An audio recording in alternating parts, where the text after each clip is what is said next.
What was the worst thing someone told you after you beat cancer? The guy at the gym front desk looked me up and down and whispered, "Listen, man, the owner doesn't like skinny guys working out here. You might want to try somewhere else." I told him I'd already paid for the month online, and he just shook his head like I'd signed my own death warrant. Then I saw the owner, Bo, this massive guy doing bicep curls with dumbbells that weighed more than me. The second I walked past him toward the squat rack, his eyes locked onto me with the kind of look a wolf gives a wounded deer. What nobody in this gym knew was that before the cancer, I'd squatted 800 pounds and held world records in 2 different weight classes. The problem was, I didn't know if any of that strength was still buried somewhere, or if the cancer had stolen it permanently. I set up at the squat rack with just the empty barbell for my warm-up, moving precisely the way I'd always done. Bo's workout partner Greg immediately started filming me, narrating loudly enough for everyone to hear. "Look at this guy treating 45 pounds like it's a max attempt, probably the most weight he's ever handled in his life."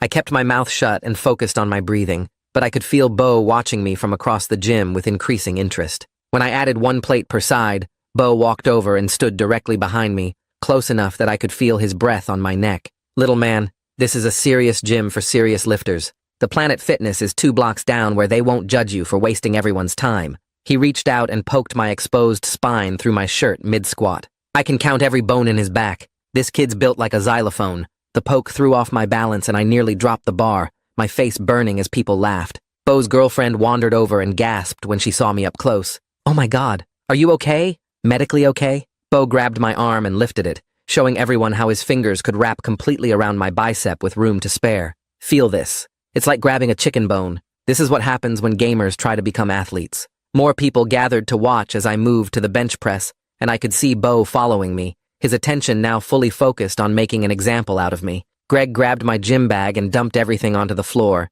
and my old competition photos scattered across the rubber mats. Pictures from when I weighed 220 pounds of muscle, deadlifting 900 pounds at nationals. Bo picked one up and burst out laughing. "This skeletal loser actually brought fake pictures as inspiration. Look, he photoshopped his face onto a real powerlifter's body." He started tearing them up while I stood frozen, watching 3 years of competitive memories turned into confetti. They brought over the gym scale and Bo literally picked me up and placed me on it like a child, announcing 132 pounds of pure weakness to everyone. His girlfriend said her purse weighed more, and to prove it, Bo grabbed me under my arms and did bicep curls with my entire body while counting reps out loud. Each lift made my ribs ache where the surgical scars were still tender, but I couldn't break free without looking even more pathetic. Bo ripped my shirt off to compare physiques in the mirror, exposing my surgical scars and protruding ribs to everyone as he flexed next to my skeletal frame.